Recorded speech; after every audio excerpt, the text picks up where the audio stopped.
I've been driving my Focus for probably a week now with various items missing, and anyway, just trying to get a feel for it, and everything's pretty good except for I can't get 5th and 6th, so when I go over like this, I'm not getting the reach that I need to get those gears. So basically here I can hit, that's the first gate, and then over to reverse works. There's reverse, and first, and second, third, fourth, fifth will go in if I force it, but it's like really rubbery. And then 6th, it doesn't go into it, like skips back to 4th. So if I really get over there, I can't get it in there. So anyway, I got a Delrin shift bushing, and so I'm gonna see if that's the issue or if there's some other issue that's giving us problems. So rather than doing this in the car, where there's a bunch of stuff in the way, I figured I would just show you on my spare transmission that I have here. Now this is the one that I took out because the axle output shaft bearing was no good. So it's basically junk, but I'm keeping it for parts, at least for right now. So if you look, the engine would be sitting right here, and I'm standing in front of the car, headlights are on either side of me right here. Pop the hood, look down behind the air filter. You take the air filter and air filter box off. Down in there you'll see this whole mechanism, and this is the shift mechanism here. I think it's called the shift tower, I think is what people call it. But anyway, it has 2 connection points for the 2 shift cables. This one here, this little knob right here, is for your like horizontal play when you're sitting in the car, you know, this way. And then this guy right here is for your forward motion. So any combination of those gets you the gear that you're talking about. Well, anyway, you'll notice that if I try and wiggle that thing, that's pretty solid right there. Nothing really going on. However, if I wiggle this guy, there's a bunch of play there. And once you start looking at it, you can come down in here and you can see where that play is. It's that little slot right there is all wore out. And, you know, there's a lot of things that can probably cause that. But definitely monkey shifting would be one of them, and trying to force into gates. A lot of times I park, and well, on this vehicle specific, on my Focus, the e-brake doesn't work, so I just leave it in gear. Well, then I'll go get in the vehicle and I'll try and move horizontally, not remembering that it's in gear. So just something to get used to for me. But anyway, yeah, you can see that slop, and then also, you know, this is how it works. It wants to return back to neutral there, to the center point. So like that would be your 5th and 6th gate. This would be 3rd and 4th, just right in the middle, 3rd, 4th. Then this here would be 1st and 2nd, and then if you really push that hard, that's reverse, and that's that extra detent that's on the, like that spring tension that's on the shifter to go to reverse. So anyway, this is the piece we're gonna change right here, this little guy. And so to go about doing that, we're just gonna take this bolt and that bolt off, and it should come out pretty easy.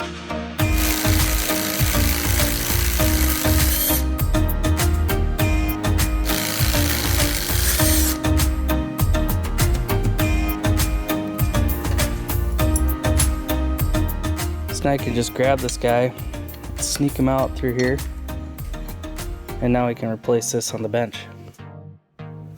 So here's the old worn out bushing. You can see it's actually wore through completely in that spot.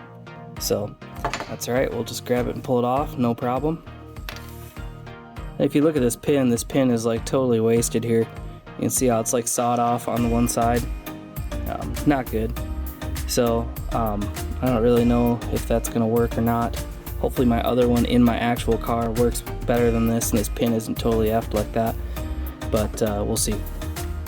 Alright, so here's my new bushing, and you know, there's about 100 different versions of this that you can get. People sell these all over the place, and but this just happened to be one that I got. I was talking to the guy, and he was helping me out a ton, so happy to buy it from him. But anyway, here you go. You just take this and stick it on the stud right here, like that, no problem. And then you'll want this actual bushing to be able to spin freely. This is a little tight right here, so I'm probably going to take that off and clean this up a little bit with like some Scotch-Brite or something, just to make sure that slides really nice. And then I'll go ahead and spray some WD-40 or something inside there so it spins really nice. Alright, so you can see the notch in the side of that boss right there is pretty gnarly. If I was going to reuse this exact one, I think I would probably weld that up and then try and grind it down to be like an actual nice stud again. Because if you go and put this nice bushing down on top of here, it isn't going to have as much support as you would like. So anyway, I'm going to see what the other one looks like on my car, but just for now, pretend that we'd sit this on here and then it would rotate really nice. You're going to have to adjust that as needed, so to speak. Alright, so I got my little keyway, this like slot cleaned out pretty good. And so now I would basically take this, slide this back through here, let that guy sit, and then feed that little bushing down in there like that. And that would be how that would sit. Boy, these threads are not loving me here.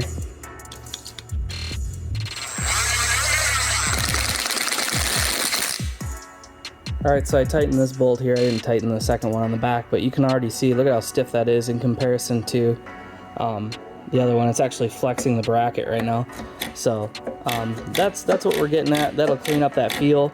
You know, if you have a ton of play right here, that's going to be so much more magnified at the end, all the way at the top end of the shifter. You know, when you go to grab that shifter, it's got such a lever arm there that that's really going to cause you a lot of problems. So that's the fix. That's what we're doing. You know, it's a $15, you know, $20, you know, whatever dollar fix. Not too bad. And if you can get a bunch of shifter feel out of it and make that a little more accurate, that's always a good thing. So now I'm going to go ahead and do it on my car.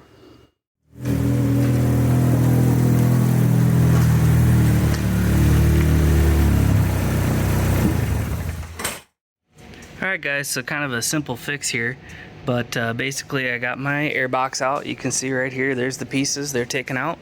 And then I went down in here and I found there's a little shim, like a little plastic piece that goes in between this rod and this counterweight right here. And basically that piece had like fallen out and it was sticking on the back side here.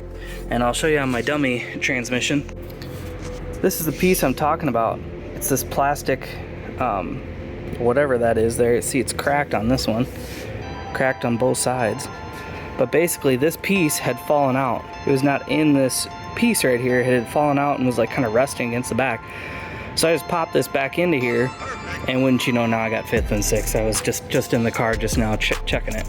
So I think we're good there.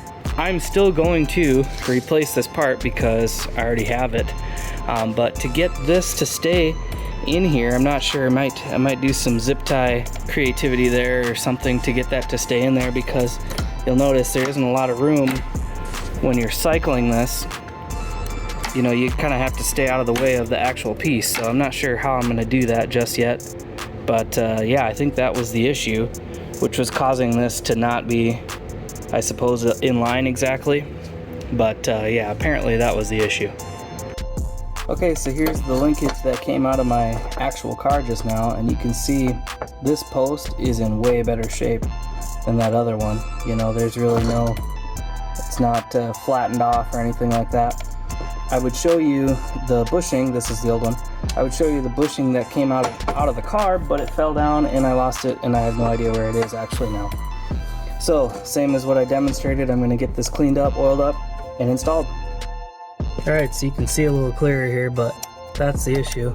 That piece is not sitting down in there, and then it's letting this clank all over everywhere and cause me problems. So I'm going to try and get this arm off with that bolt right there. Alright, so it's off the car here, and you can see this one's a little more intact than this other one. The other one, basically when I took it out, it broke right away. It was so paper thin right there. So this one's wore out, but it at least has the little clip portions on the back. You see that retain it? You can see right here, those little clips. Whereas this one is a little more full on the sides, but no clips on the back. So that's what happens, it keeps falling out. So we're gonna have to think here about how we want to do this. Alright, so this is the kind of hackery you've come to know and love from the 605 bolt channel. This is what I decided to do here, I just like kind of ground some little notches into the side of it so that it would make the zip ties kind of play out to the ends, and then I just zip tied the crap out of it. So anyway, we'll hope that works. I cycled it on my dummy one and nothing interferes, but we'll get it in the car and see how it works out. All right, so I got that garbage installed on the car here, so we'll see. This is neutral here. So first, second, third, fourth, fifth, yeah, sixth, easy. And then over here, got my reverse. Man, that's gonna feel like a new car, you know? That is, well, not new car, different car. So super excited to have that turn out.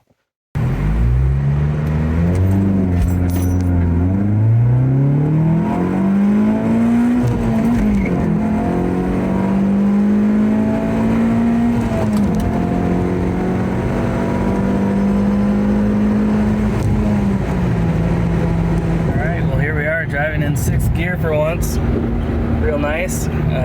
It's the small things really. So yeah, that's a huge improvement, and just one more thing ticked off the list. I don't know if that's a permanent fix. I'm sure the bushing, the blue one, that'll be a quality unit. I'm not gonna have to worry about that. As for the zip tie butchery, man, hard to say. So anyway, it works for now, and we're just rolling down the highway. Thanks for watching.